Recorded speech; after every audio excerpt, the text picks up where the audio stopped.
History doesn't always happen in capital cities.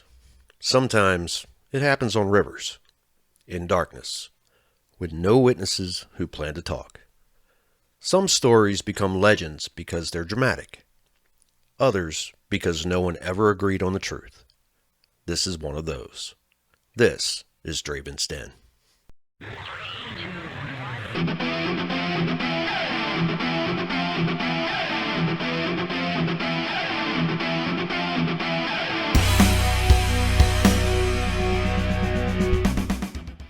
Welcome back. If this is your first time listening, this is the show where we slow history down just long enough to hear what it was really trying to say at the time. Not the polished version, the unfinished one, the one that still makes people uncomfortable. Today's episode is the Weekend Roundup, covering January 31st through February 2nd. And before we get into battles, records, scandals, and headlines, we're starting with a new family thread. Not about a founding father, not about a general, but about a man whose death sat at the center of a forgotten conflict on the Potomac River. This one takes us back to a foggy April night in 1959, where a little liquid courage mixed with the need for survival and a right amount of curiosity led to the tragic and unfortunate death of a well-known and well-liked small-town businessman and family man named Berkeley Muse. But before we tell his tragic tale, let's start with why it all happened. This is the Family Thread, Part 1, The War Over the River. Not all history happens where flags are planted or speeches are given. Some of it happens on water, where borders are blurred, laws overlap, and survival doesn't wait for permission. The Potomac River Oyster Wars were one of those histories. For more than a century, Maryland and Virginia fought, sometimes quietly, sometimes violently, over who had the right to harvest oysters from one of the most productive waterways in North America. By the late 19th century, oysters weren't a side trade. They were an industry, a major one.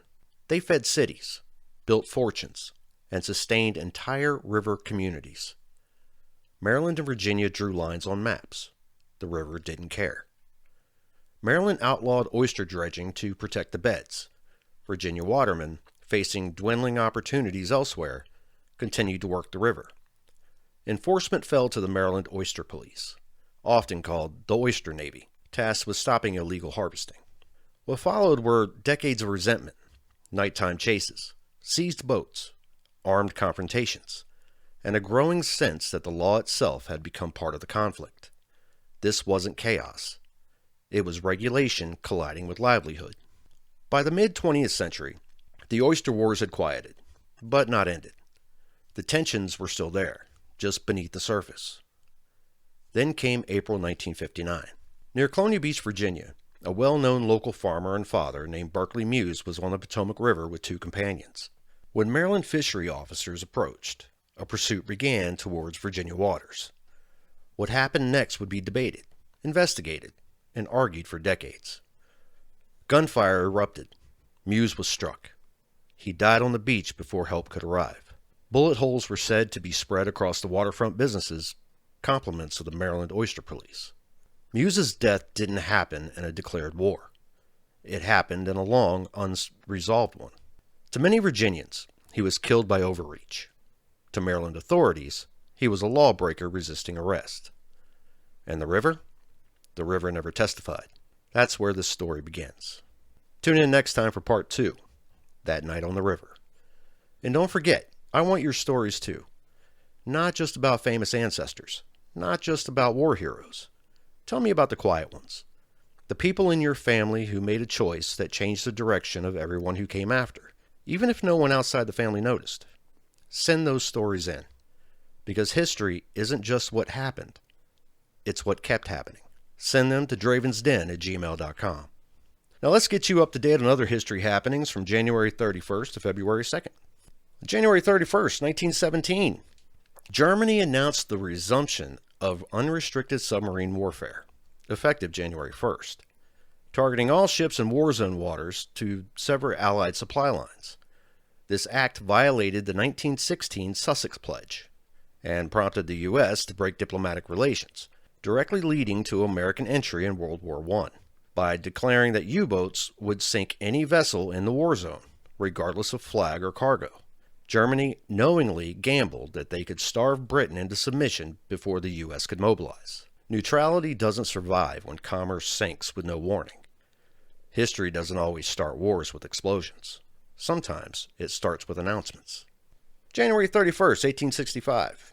Congress passed the 13th Amendment, abolishing slavery in the United States.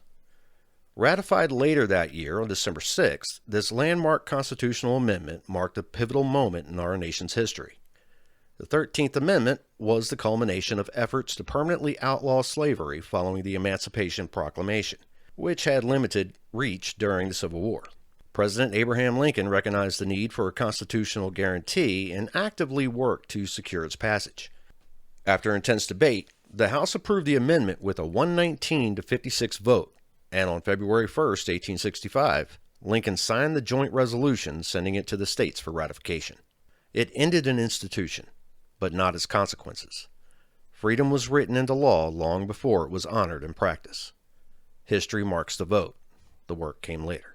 And in sports history, January 31st, 1993, the Dallas Cowboys won Super Bowl 27, dominating the Buffalo Bills 52-17 at the Rose Bowl in Pasadena, California. They secured their first title in 15 years. Quarterback Troy Aikman was named MVP, throwing for 4 touchdowns while the Cowboys' defense forced a record 9 turnovers. It was less of a game and more of a reminder. Dynasties don't ask permission. They announce themselves. And 1958, Explorer 1, America's first satellite, was launched into orbit. The United States of America's Army Ballistic Missile Agency successfully launched America's first satellite, Explorer 1, to medium Earth orbit. The launch took place from Cape Canaveral's Launch Complex 26A, at the time part of the Atlantic Missile Range, on a Juno 1 rocket. The 14-kilogram Explorer 1 spacecraft carried science instruments built under the direction of Dr. James Van Allen of the University of Iowa, and led to the confirmation that a radiation belt around the Earth exists, later named the Van Allen Belt, proving that even when you're first, you're still learning. Now, February 1st in military history, we got 1865. That was Sherman's Carolinas campaign begins. General William T. Sherman officially began his march through the Carolinas by departing from Savannah, Georgia. His army of 60,000 men moved from South Carolina, engaging in skirmishes at Hickory Hill and Whippy Swamp Creek. February 1st, 2003. Space Shuttle Columbia disintegrated during re-entry, killing all 7 astronauts on board. That date marks one of the many somber moments in the history of space exploration. The Space Shuttle Columbia disaster occurred when damage sustained to the orbiter's thermal protection system during launch led to a catastrophic failure upon re-entry, causing the spacecraft to disintegrate over Texas and Louisiana. All 7 crew members were lost. Commander Rick D. Husband. Pilot William C. McCool. Payload Commander Michael P. Anderson.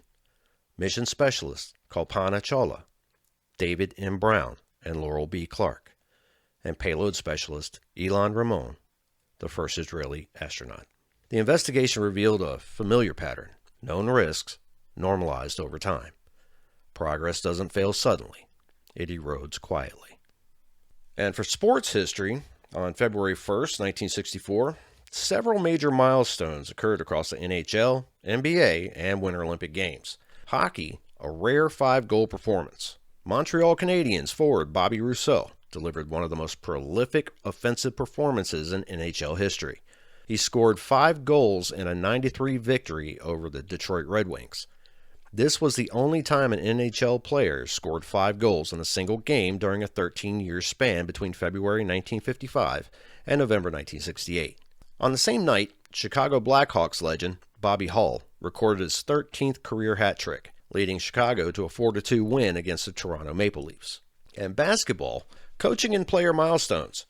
In the NBA, Boston Celtics coach Red Auerbach reached a historic milestone by winning his 800th career game, as the Celtics defeated the Philadelphia 76ers 119-111. Meanwhile, Wilt Chamberlain dominated for the San Francisco Warriors, recording 40 points and 16 rebounds in a 125-106 victory over the New York Knicks. And 1964 Winter Olympics. The 9th Winter Olympic Games were underway in Innsbruck, Austria. A notable historic first occurred on this day when French sisters Christine and Marielle Goischel took the gold and silver medals, respectively, in the women's slalom. They became the first female siblings to win gold and silver in the same Olympic event. And I think quite a few of you remember this one. At least I do.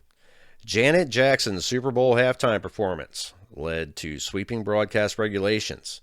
On February 1st, 2004, a 9/16 second wardrobe malfunction during the Janet Jackson-Justin Timberlake Super Bowl 28 halftime show triggered over 500,000 complaints, leading to a $550,000 fine from the FCC against CBS. And in 2005, a House vote to raise indecency fines from $27,500 to $500,000 per incident. The incident, viewed by over 90 million people, fueled intense debate over broadcast indecency regulations. One moment rewrote live television.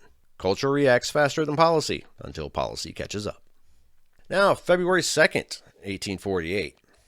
Today marks the 178th anniversary of that massive real estate deal, the Treaty of Guadalupe Hidalgo, ending the Mexican-American War, transferring vast territory to the United States.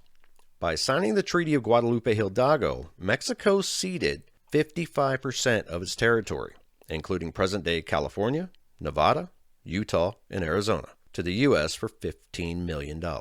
It essentially reshaped the map of North America overnight, though it left a complex legacy regarding the rights of Mexican citizens living in those newly American lands. Borders moved, people didn't. And 1922, several significant government and political shifts occurred globally, most notably in Soviet Russia and the United States international relations. Soviet secret police transformation, the notorious Cheka, All-Russian Extraordinary Commission, was abolished and replaced by the State Political Doctorate, the GPU. This transition integrated the secret police into the People's Commissariat. You know, guys, there's going to be one word. The Commissariat of Internal Affairs, the NKVD, marking a more organized phase of the Red Terror. And in U.S. foreign debt management, reports were prepared regarding the principal and interest of World War I obligations held by the United States, ahead of the formal establishment of the World War Foreign Debt Commission. On February 2nd, 1935, jockey George the Iceman Wolfe rode the horse Azucar to victory in the inaugural Santa Anita Handicap. This historic win in the first ever $100,000 horse race saw Azucar defeat legendary champions such as Equipoise and 20 Grand. And now, the one day I'm not sure everybody likes. Groundhog Day. That's right. Groundhog Day, observed every year on February 2nd, is one of those traditions that feels quirky on the surface but actually has roots stretching back thousands of years. Today, Puxatawney Phil emerged from his burrow in Gobbler's Knob, saw his shadow, and, according to tradition, predicted 6 more weeks of winter. Long before top hats and news cameras, this date marked a seasonal turning point in ancient Europe. It was a cross-quarter day, falling halfway between the winter solstice and the spring equinox. Celts celebrated it as Imbolc, a festival welcoming the return of light and the slow approach of spring. As Christianity spread, those customs evolved into Candlemas, a day centered on blessing candles and reading the weather. Folklore said a bright, sunny Candlemas meant winter wasn't done yet. In Germany, that weather wisdom became tied to hibernating animals, like badgers or hedgehogs. If the animal saw its shadow, winter would linger. When German immigrants known as the Pennsylvania Dutch brought the tradition to America, they swapped out the hard-to-find badger for a local substitute, the groundhog. The ritual became official in Puxatawney, Pennsylvania in 1887, thanks to a local newspaper editor and a group that would become the Puxatawney Groundhog Club. The groundhog was later named Puxatawney Phil, and according to local lore, it's always been the same Phil, kept alive for more than a century by a so-called elixir of life. His handlers, known as the Inner Circle, still claim to translate Phil's prediction from a language called Groundhogese. Today, Groundhog Day is a global spectacle, especially after the 1993 film Groundhog Day turned into tradition into pop culture legend. Meteorologists are quick to point out that Phil's accuracy hovers around 30 to 40%, and that real groundhogs emerge in February to look for mates, not forecast the weather. But science aside, the tradition endures. A reminder that sometimes people don't turn to folklore because it's accurate, but because it's familiar, comforting, and just a little bit hopeful. A rodent predicts the weather. We argue about it every year. Some traditions exist just to remind us that humans haven't changed much. Next time, we'll return to the Potomac, because Berkeley Muse didn't just die. His death forced 2 states, 2 laws, and 2 versions of justice into the same water. And rivers, they remember everything. Thank you for listening to Dravin's Den.